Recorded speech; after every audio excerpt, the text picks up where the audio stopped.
Continuando aqui, continuando, acabou o limite, o espaço da gravação, então vamos continuar. Continuando aqui, se eu não me engano, ali no livro de Daniel, você encontra isso que eu acabei de dizer no vídeo passado.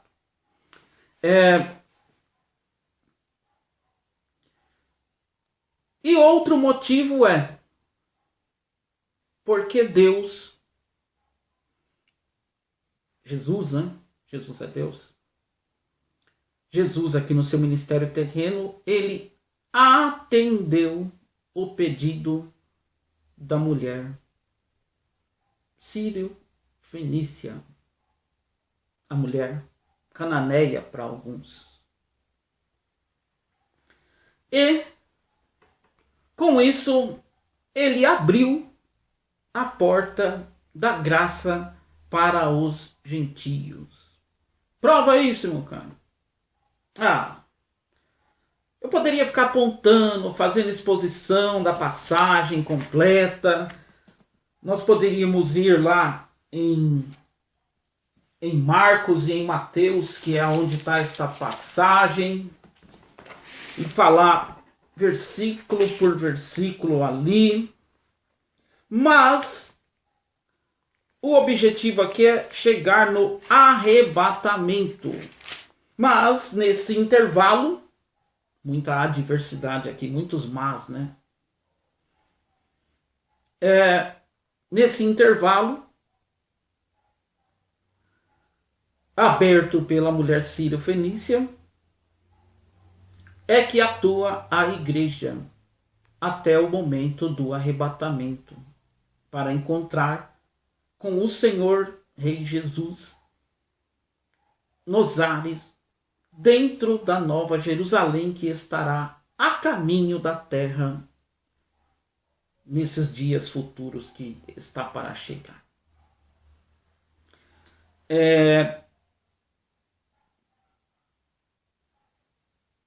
A primeira parte é Marcos 7, do 24 ao 30, e também em Mateus, do 21 ao Mateus 15, do 21 ao 18. E os dois narram a mesma história. Os dois narram o mesmo acontecimento.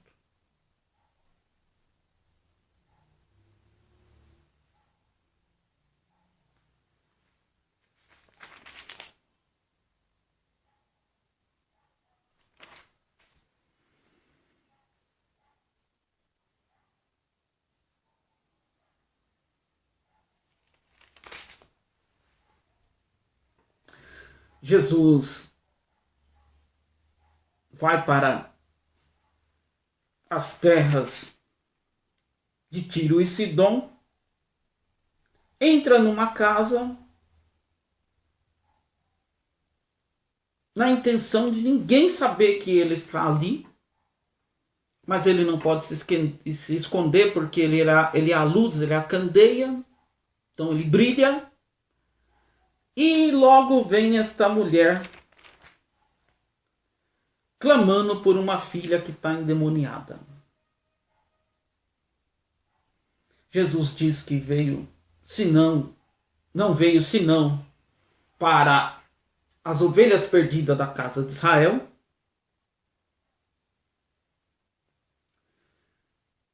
E ela insiste.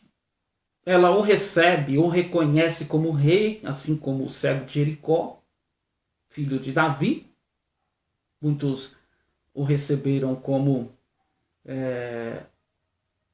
uns receberam ele como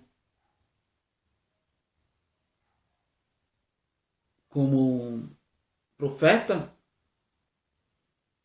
mas o cego de Jericó e a mulher cananeia o recebeu e o reconheceu como rei, filho de Davi. Essa é uma das chaves que abre o acesso, que toca o coração de Deus. Uma outra chave é quando você, na sua oração, evoca o Deus de Abraão, Isaque e Jacó. Outra chave ainda é quando você declara Jesus como o Rei do Universo.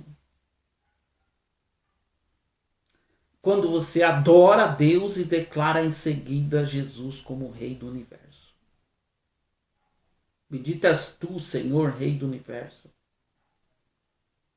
Bendito é o teu Filho Jesus, que veio para salvar os nossos pecadores. Como diz a oração do Pai Nosso. Pai nosso que estás no céu. Adora a Deus. Santificado seja o seu nome. Venha o teu reino. O Rei do reino é Jesus. O pão nosso de cada dia nos dá hoje. Bendito é o fruto da terra sobre as nossas mesas.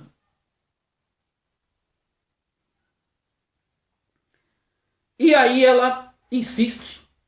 E ele persiste em dizer que não veio senão as ovelhas perdidas de Israel, que não é bom tirar o pão da boca das ovelhas e lançar os cachorrinhos. Ela não se ofende com aquele dizer do Senhor e insiste em fé, persiste com Deus. E ele ainda faz um tempo de silêncio. E aí é os discípulos que começam a interceder no lugar daquela mulher. Senhor, a despede. Senhor, faz alguma coisa, porque ela pede para nós agora e nós não podemos fazer nada. Quando é a passagem do centurião que pede a favor do seu servo, do seu filho, Lucas 7, do 1 ao 10, Mateus 8, do 5 ao 13, a cura do criado do centurião, lá quem intercede são os anciãos. Tanto os anciãos nessa passagem da cura do servo do centurião, quanto os apóstolos, os discípulos na passagem da mulher sírio-fenícia, fazem o papel do Espírito Santo intercedendo por nós em momentos de nossas aflições que não sabemos pedir como convém. Então,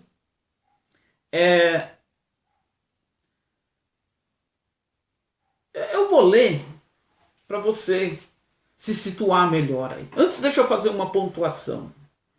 A passagem da mulher sírio-fenícia, tanto em Marcos quanto em Mateus, ela acontece já no ano da oposição ao ministério de Jesus.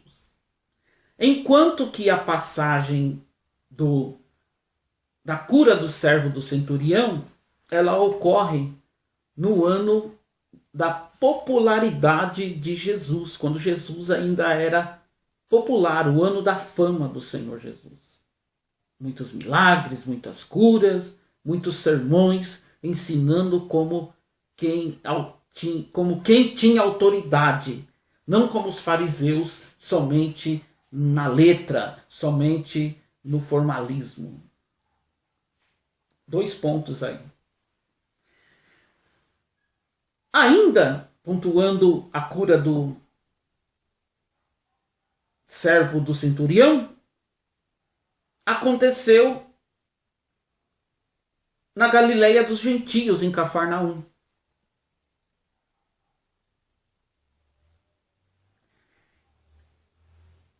No caso da mulher sírio-fenícia, Jesus está na terra estrangeira, não está na terra dos israelitas, dos judeus.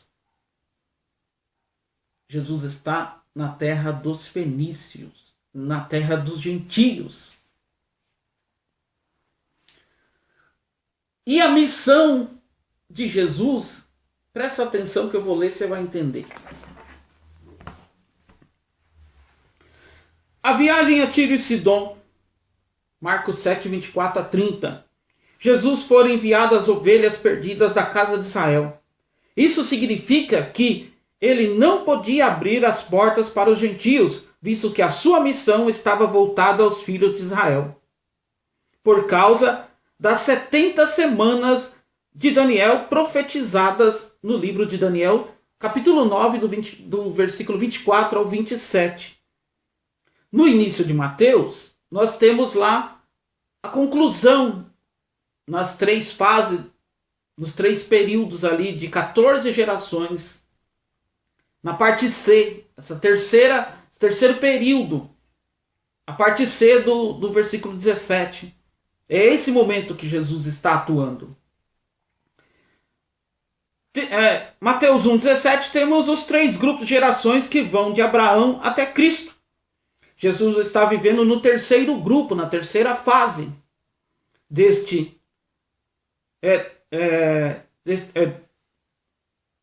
grupos, a fim de dar cabo a esse tempo que ia da deportação de Babilônia a Cristo. Este tempo também equivale às 70 semanas de Daniel. Se condicional, atendesse a mulher de Tiro e Sidom, a mulher Ciro-Fenícia, as 70 semanas deveriam ser paralisadas,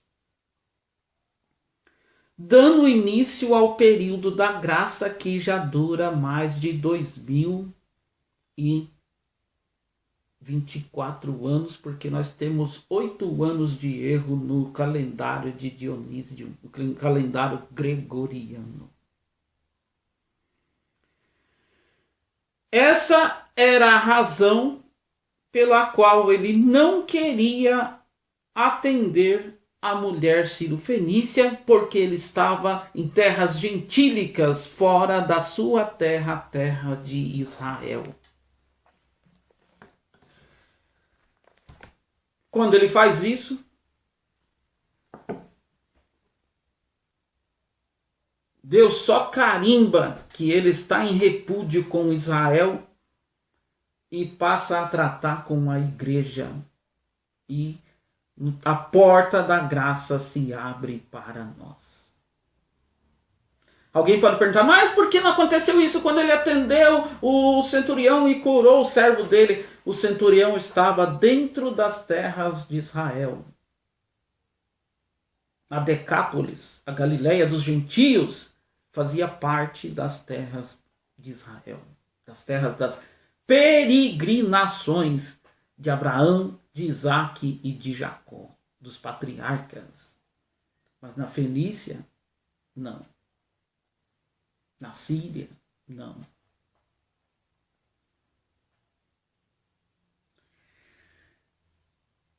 E aí, entramos nesse período que nós estamos aí, a caminho do arrebatamento da igreja, genericamente falado na boca de 99,9% dos crentes, como segunda volta de Jesus. A segunda volta é a manifestação no final da 70ª semana de Daniel, depois do arrebatamento, 7 anos. Mas ninguém pode falar, Caio, quando é que Jesus volta. Não, ninguém pode falar quando é o arrebatamento da igreja. Agora, a segunda volta de Jesus, a manifestação de Jesus em glória, com miríades de anjos e com a igreja glorificada, é 7 anos após o arrebatamento da igreja. Aqui dá para você entender melhor lá a verdade reveladora de quem é o Leviatã. Já dá para você ir ligando os assuntos aí.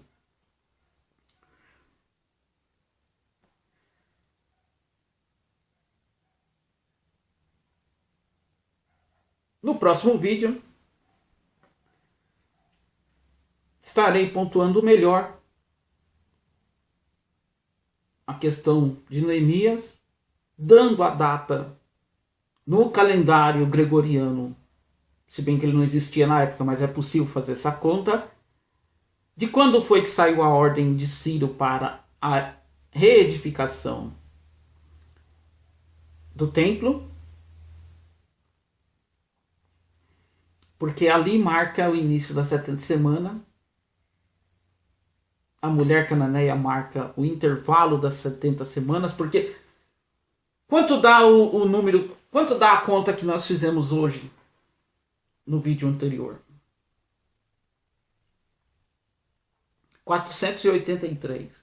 Para 490, que é 70 semanas, falta quanto? 7. Pegou aí o intervalo no ponto correto, porque Jesus atendeu a mulher sírio-fenícia? Jesus é tirado, o príncipe é tirado, é a questão do Gólgota, e em seguida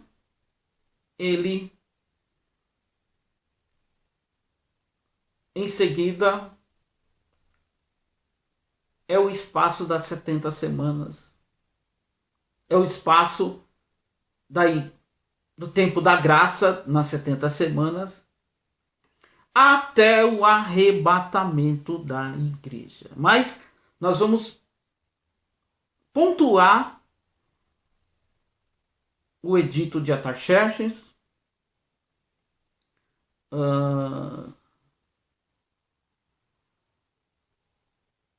porque do edito de Artaxerxes até as 7 primeiras semanas, 62, 7 vezes 7, 49, Esdras e Neemias, aquele período, e depois as 62 semanas até a tirada do príncipe. E aí entra o espaço da graça, de 69 semanas para 70 semanas, é o espaço da graça.